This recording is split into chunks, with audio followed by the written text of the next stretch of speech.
Hello दोस्तों, स्वागत है आपका आज के एपिसोड में। दोस्तों आज हम आरआरबी रेलवे रिक्वायरमेंट बोर्ड की तरफ से जो टेक्नीशियन का डिटेल्ड में नोटिफिकेशन जारी हुआ है उसकी बात करने जा रहे हैं। ये government of India ministry of railway की तरफ से नोटिफिकेशन है। CAN02/2025 की नोटिफिकेशन है दोस्तों। जैसे ये देख सकते हैं आप चित्र में, देख सकते हैं ब्रिज विज दिखाया है, वंदे भारत को दिखा रखा है, अमृत भारत वगैरह ट्रेनें यहाँ पे आपको दिखा रखी। रिक्वायरमेंट ऑफ टेक्नीशियन का ये नोटिफिकेशन है दोस्तों। इसके अंदर आप देख सकते हैं ये कुछ डिटेल में इंफॉर्मेशन है जिसके बारे में लेक्चर वगैरह। सबसे पहले दोस्तों हम बात कर लेते हैं इंपॉर्टेंट डेट की। तो जैसे कि आप चित्र में देख रहे हैं, सेंट्रलाइज एम्प्लॉयमेंट नोटिस नोटिफिकेशन जो है CAN नंबर 02/2025 के बारे में दिया है। डेट ऑफ जैसे कि ये जो 21 तारीख को जो है छोटा सा शॉर्ट नोटिस आया था, वो 21 तारीख को आया था। इसकी जो ओपनिंग जो डेट हुई है वो 28/6/2025 से हुई है। जैसे कि इसमें दिखा है 28/6/2025 से ये फॉर्म जो है स्टार्ट हो गए हैं और 28/7/2025 रात्रि के 11:59 तक ये फॉर्म चलेगा। एप्लीकेशन की जो फीस पेमेंट की जो लास्ट डेट है दोस्तों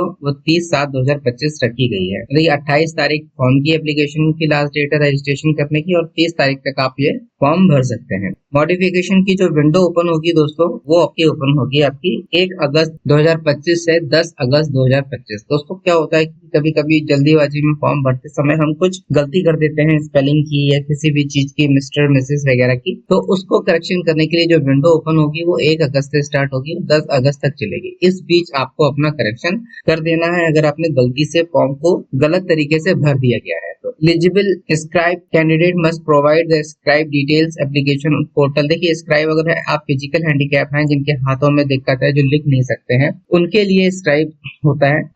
अगर आप उस कैटेगरी को बिलोंग करते हैं, आप अपने स्क्राइब की जो डिटेल है 11 अगस्त से 15 अगस्त तक दे सकते हैं रेलवे बोर्ड को। इसके बाद इन्होंने यहाँ पे दिखाया है जो टोटल जो वैकेंसीज निकाली हैं 6238 पोस्ट है। नोटिफिकेशन में उन्होंने 6180 निकाले थे, यहाँ पे कुछ पोस्ट बढ़ के आई है। तो टेक्नीशियन ग्रेड 1 सिग्नल की जो लेवल 5 की वैकेंसी है इसके लिए 183 पोस्ट है, जिसकी एज जो है दोस्तों यहाँ पे 18 से 33 वर्ष मांगी है। मेडिकल स्टैंडर्ड में B1 मांगा है और उसको जो आपको बेसिक मिलेगा वो आपको यहाँ पे 29,200। तो आपको जो सैलरी इन हैंड मिलेगी इसका लगभग डबल, क्योंकि 56% आपको DA मिलेगा और भी चीजें अलाउंसेस आपको रेलवे देती है, तो वो सब जोड़ के लगभग 56 से 57-58 हजार रुपए आपको एक महीने में आपको मिल जाएंगे। इधर टेक्नीशियन ग्रेड 3 की बात करें, ये लेवल 2 की पोस्ट है, जिसके लिए जो बेसिक है आपको 19,900 रुपए है। 19,900 है तो इसमें भी लगभग 38-29 हजार रुपए आपको महीने के मिल जाएंगे। 18 से 30 वर्ष मांगी है और उसके लिए 6,055 पोस्ट है। तो टोटल पोस्ट कितने हो गए? 6,238 पोस्ट निकाले गए। इसमें रिलैक्सेशन भी दिया जाएगा एज में दोस्तों, उसके लिए मैं आपको अलग से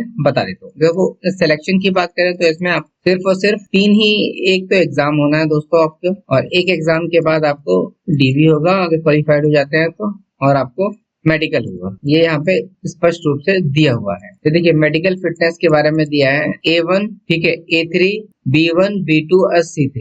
ये मेडिकल फिटनेस है, इसको आप पॉज करके देख सकते हैं किसके लिए, किस कैटेगरी के लिए कौन सी मेडिकल फिटनेस यहाँ पे इन्होंने मांगी, तो उसी हिसाब से आपको यहाँ पे अप्लाई करना। देखिए कुछ इंपॉर्टेंट चीजें जैसे कि नेशनलिटी, सिटीजनशिप दे रखा है, इंडिया, नेपाल, भूटान इत्यादि के होने चाहिए। रेफ्यूजीज जो है वो इतने से इतने का, जिम्बाब्वे, तंजानिया इत्यादि डिटेल में दिया हुआ कि आप किस कैटेगरी से बिलोंग करते हैं क्या है। टेक्नीशियन के लिए एज लिमिट जैसे कि मैंने पहले ही बता दी, ग्रेड 1 के लिए 18 से 33 वर्ष है और ग्रेड 3 के लिए जो है 18 से 30 वर्ष तक का मांगा गया है। एज में रिलैक्सेशन देख लो, आप डिटेल में देख लो, मैं बहुत अच्छे से बता रहा हूँ। अगर आप SC/ST कैंडिडेट को हैं तो आपको 5 साल का एक्स्ट्रा छूट मिलेगा, और OBC नॉन क्रिमिनल लेयर के हैं तो 3 साल का मिलेगा। इसमें भी सर्विसमैन है, एक्स सर्विसमैन है दोस्तों, तो अगर जनरल के हैं तो आपको 3 साल मिलेगा after deduction length of service from age, ठीक है, जितनी आपने सर्विस कर रखी है उसे एज से कम कर लिया जाएगा। OBC नॉन क्रिमिनल लेयर के 6 साल का दिया है, SC/ST 8 साल दिया है। Person with benchmark disability PWD जो होते हैं उनके लिए, जनरल के लिए 10 साल दिया है,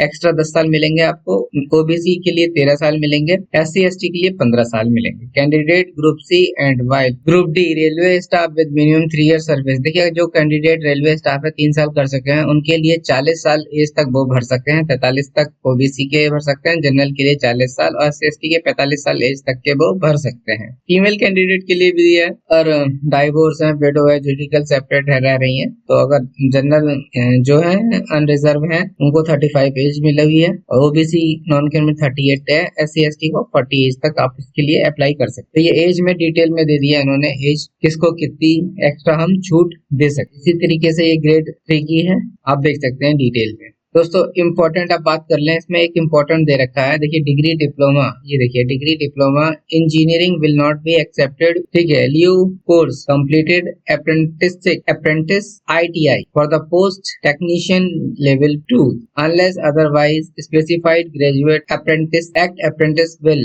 not be accepted leave course. देखिए क्या होता है कि जहाँ जहाँ पे आपको आईटीआई का मांगा है वहाँ पे आपको ये डिग्री या इंजीनियरिंग में डिग्री या डिप्लोमा जो है वो एप्लीकेबल नहीं है, उन्होंने साफ साफ लिख रखा है। अब देखिए मेन चीज है इसमें एप्लीकेशन की फीस कितनी है, तो देखिए यहाँ पे सभी वर्गों के लिए 500 रुपए, ऑल कैंडिडेट के लिए 500 फीस है, और एससी एसटी पीडब्ल्यूडी और फीमेल ट्रांसजेंडर और माइनॉरिटी इकोनॉमिकली बैकवर्ड क्लासेस के लिए 250 रुपए हैं, जिसमें से 250 रुपए एग्जाम में अपियर होते ही आपको मिल जाएंगे, और अगर आप जनरल ओबीसी के हैं तो 500 में से 400 रुपए जो है एग्जाम में अपियर होते ही आपके बैंक में आ जाएंगे। मोड ऑफ पेमेंट ऑनलाइन है जैसे कि दिया हुआ है दोस्तों, ये डिटेल में है, सारी चीजें डिस्कस करना तो पॉसिबल नहीं है, और मेन चीजें मैं आपको बता देता हूँ जिससे कि आपको जो है पूरा ये पढ़ने की जरूरत नहीं है। देखिए minimum percentage marks eligible for various community, 40% marks आपको लाने पड़ेंगे अनरिजर्व के लिए, ईडब्ल्यूएस के लिए भी जो है 40 ही, नॉन क्रिमिनल लेट के 30% मार्क्स लाने पड़ेंगे, एससी को 30,